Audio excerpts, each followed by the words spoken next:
though it's natural to have ebbs and flows on retreat of energy, and hopefully your flow is coming back into a place of energy. If you ever choose to go on a longer term retreat, if you've never been on 10-day, 2-week, a month long and such, you come to have confidence in the process by riding the waves and knowing that whatever you're feeling in one moment is subject to change. And we're going to talk a little bit about the impermanence of our experiences. The theme is, for this segment, is purifying appearances, and it's an odd theme. Another Zen moment, by the way.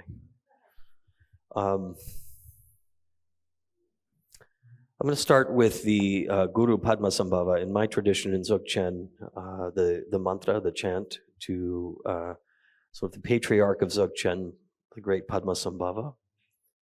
And we're going to look at the first 3 syllables, Om Ahum, in a bit. But first, just paying homage to Guru Padmasambhava. Om Ahum Benzaguru Pemasidihum, Om Ahum Benzaguru Pemasidihum, Om Ahum Benzaguru Pemasidihum, Om Ahum Benzaguru Pemasidihum.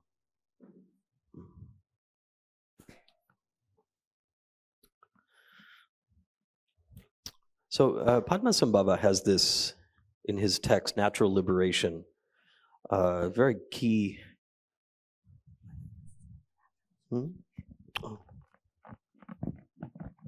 Skillful means. Purifying obscurations of the mind is how he puts it in this seminal text. It's elsewhere, it's purifying the appearances that arise in the mind. And what I like to do for us in the context of this Heart of the Lotus theme, that's been sort of my portion of this, is to look at 3 states: anger, fear, and sadness. I think Swami Harinimananda and I talked about this before, that these are very important feeling states that a lot of people are feeling right now in our world. Interestingly, what is it that is being purified through our sadhana? When we say we are purifying mind, it's a bit of a misleading thing, because mind, the source of it is already pure, is what Padmasambhava calls primordially pure. So we're not having to purify the source of our freedom, of our awakening. So given that these 3 states of fear, anger, and sadness are part of samsara, part of suffering, wouldn't it be better just to get rid of them altogether, rather than, why would we want to purify these states? What does that look like? What does that mean? So part of it is freeing them. So when we talk about purification, I think we're talking about skillfully freeing up energy that is already there. And if any of you have tried to just eradicate fear through sheer will, you know, the analogy of the screaming child in the supermarket, it just wants to come back with even greater strength. So that's not the answer, right? Just sheer control. In fact, quite the opposite. Changing how we relate to it. Well, that is an opening. So when we talk about purifying the appearances, not the source of that which holds the appearances, purifying heart states that are really challenging, collective as well as individual, we're looking at freeing them. So how do we do this? So the first thing is seeing them for what they are and recognizing the truth of impermanence. Because if you've ever been immersed in an emotion, you know quite well that nothing else feels as real as that feeling does. It's that sense of what we call a refractory state in psychology. The refractory state meaning nothing seems to help to get us out of that state. In fact, the emotional state itself is resistant to being excised, if you will. So we begin purifying it by relating to it with a greater sense of freedom, seeing it clearly as impermanent, as are all things. And part of this is motivation. What is the motivation here? From a Buddhist standpoint, again, and I asked Swami last night, I said, am I being too Buddhist here? I feel, do people really want to hear about the Dzogchen view? So forgive me if I am speaking from, but that is my tradition. So hopefully you don't mind hearing about these approaches. And in many ways, there are so many bridges with the Advaita. So I appreciate that being named as well by some of our swamis.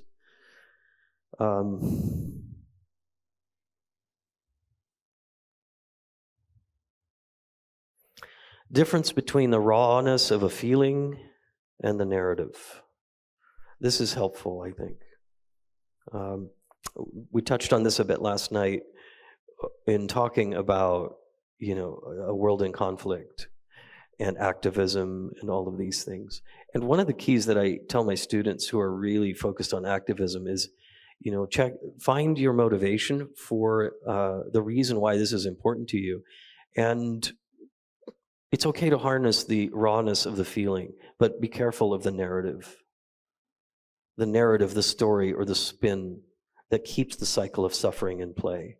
So when we talk about fear, we're not judging the fear, right? We're all human beings. We have fear. Even the Buddha, when he was walking in the wilderness at night, said, mindfully walking through the forest at night, I hear the sounds of the forest creatures and I feel fear. Practicing mindfulness, my fear is dispelled, right? So there is this naturalness to fear, of course. So the first thing is not to demonize these feelings, not to judge ourselves for having them. Recognize that they are impermanent, that they are changeable, that they're constantly arising and dispersing on their own. We don't have to make them do this, even though we are projecting into them. The whole while, that which is already purified, the primordial wisdom, the mind that is mind itself, as is translated in Padmasambhava's text, is primordially pure. It is already pure. That's the good news.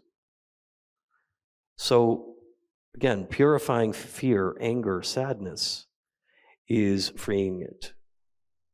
And noticing, am I doing one of three things? Am I fighting that feeling because I don't like feeling any of this? Am I trying to subjugate it, fight with it, struggle with it? Or am I following what it's telling me? And this is where the narrative comes in. The story, just helplessly drawn, like being carried by a daydream. Only these are less pleasant. Or am I feeding them? Am I feeding the narrative more energy? Am I giving energy to them? So being mindful of these three areas can be helpful to say, oh, this is how I'm relating to this. This is why I'm causing my own suffering, and the narrative keeping it alive. Mataji yesterday talked about really not so much focusing here on the intellect, on the mind, but really in the heart. And I've always found that when my mind is racing, if I'm restless, if I'm agitated, or I'm checking out, I'm sleepy during my meditation and I've had enough sleep, usually that's a sign of avoidance or not wanting to feel what is present. I check with the heart, but not so much about the thoughts. That's where the goods are, I think. So there's a term in Tibetan called Shenpa. Shenpa means entrenchment.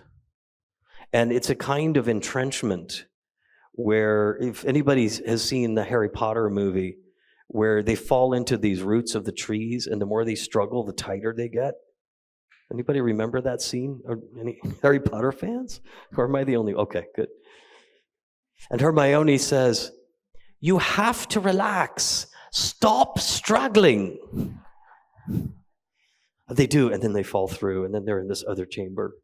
And it's a perfect metaphor for Shenpa, for entrenchment, for being hooked and constricted by these states. So if we consider that sense of just easing our way through them and having those branches just loosen their grip and fall through, this is part of purification because we're able to put it into context. We're able to see it for what it is and see our dilemma in the midst of them. The practice, well, before I say that, actually, there was another term, prabhashvara citta,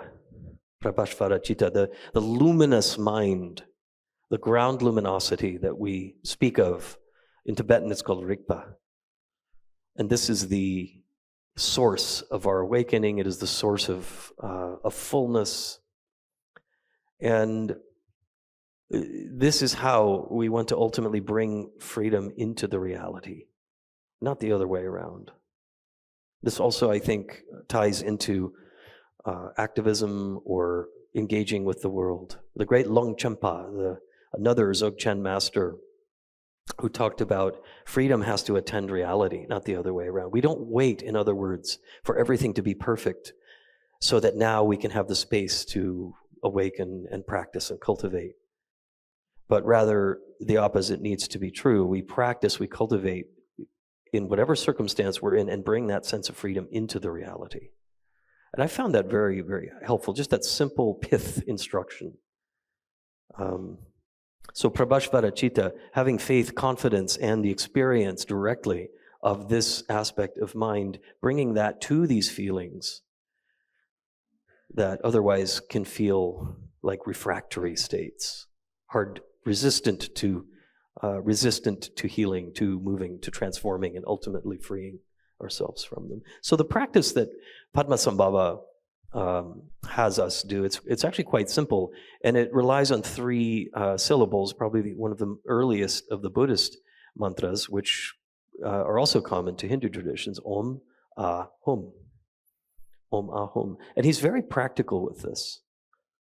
I have done this practice with people. This is a wonderful practice for people with trauma histories or PTSD who cannot meditate, because in that space that's created, in that subtlety that's created, that's a perfect fertile ground for intrusive thinking, for memories, for anxiety to arise. And so this is a nice intermediate practice. It's something we can do even if we're not sitting on the cushion. And the practice is one in which we focus on the first syllable, which represents body, Om. So what we're doing in the case of purification is body, speech, and mind. Om, we focus here in the center of the forehead and open to the entirety of this embodiment, awareness fully embodied, what we can call, embodying the ultimate mindfulness state. And as we chant Om, we visualize clear white light emanating from the center of the forehead. And the intention here is that of being fully embodied, purifying our actions, how we are in the world, in the body. Mindful action.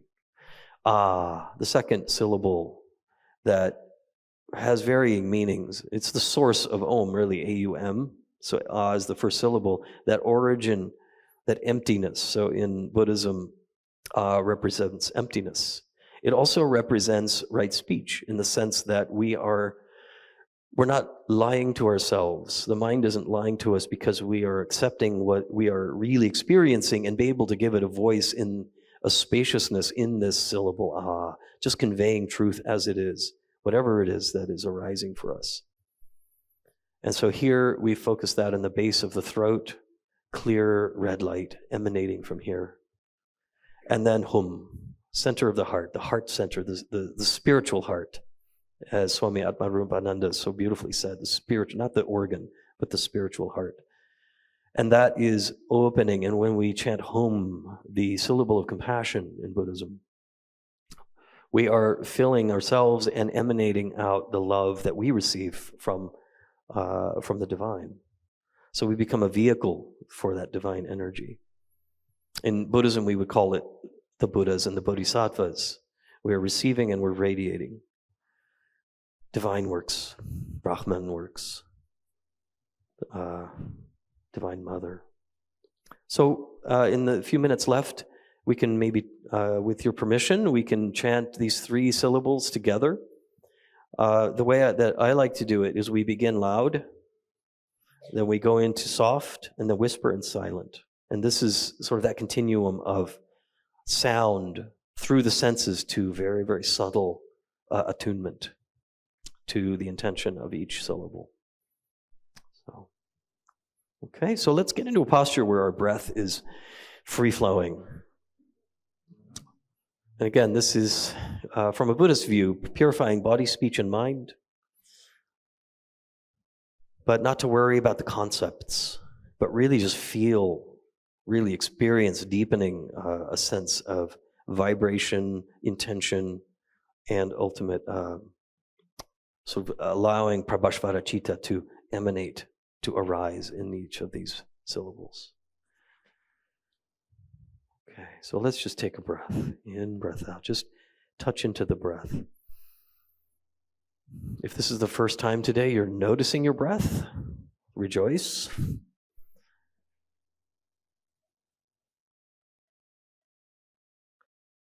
We have company. There's a divine laughter, maybe. So let's breathe in, and as you exhale on the next out breath, just gently landing your attention center of the forehead, imagining Om here in the center of the forehead and radiating out from here.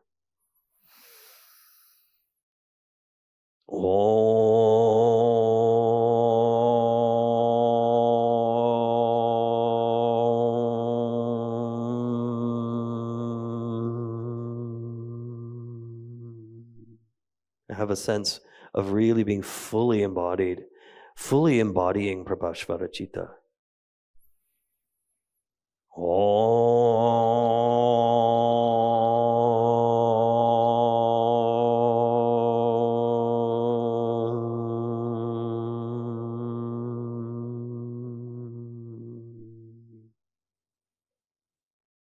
Now embodying it together as a community, let's radiate that same quality of being in physical form together in this luminous awareness that we all share.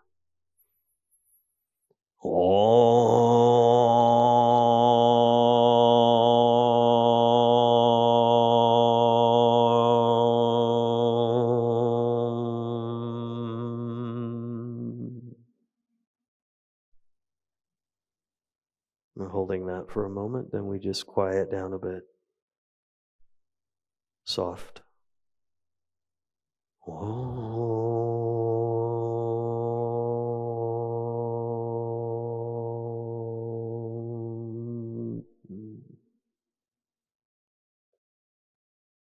Now down to a whisper.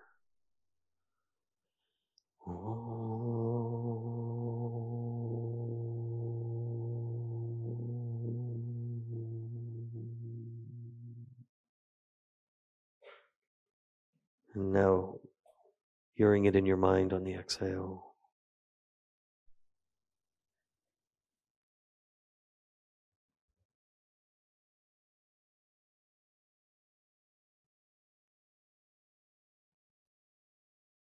And let's drop into the base of the throat, below the Adam's apple. Openness, profound openness.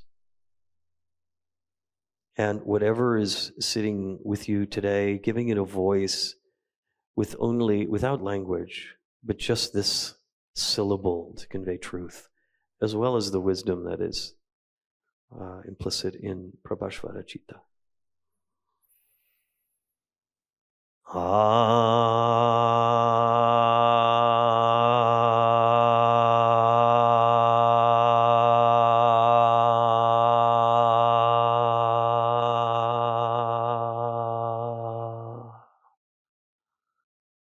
Luminous red light emanating from here into the space around you.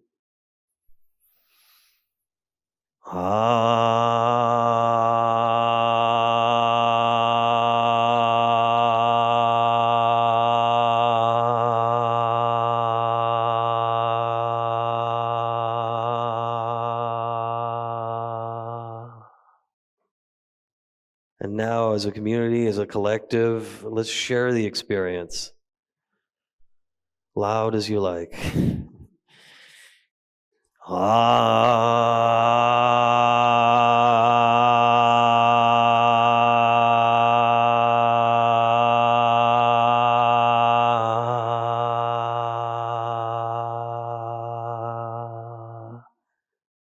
Okay, quietly.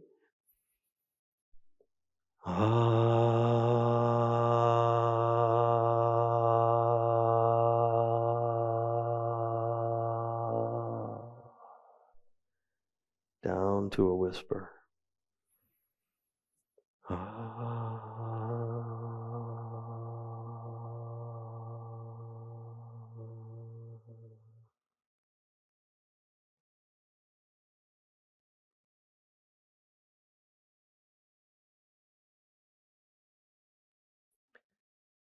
And then finally dropping into the center, the heart center.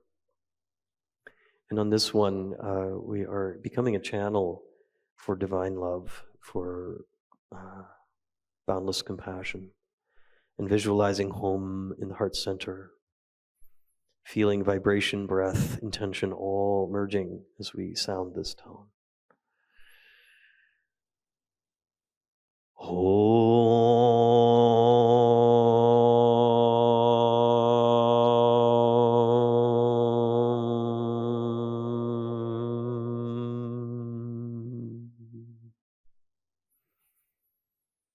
Again, with really very deep blue light, luminosity coming out into the space around you.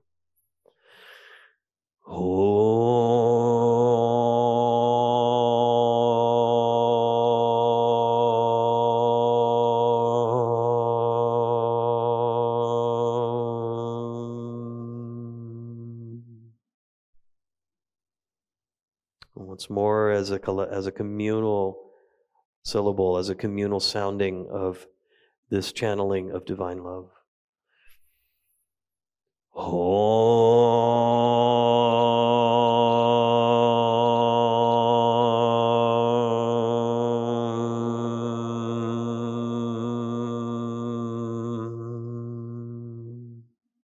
Softly.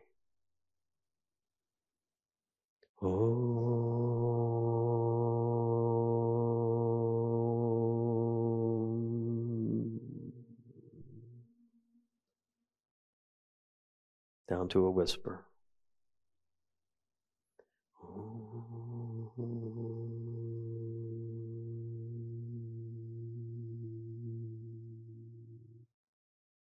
And now silently being that emanation of love, of divine love.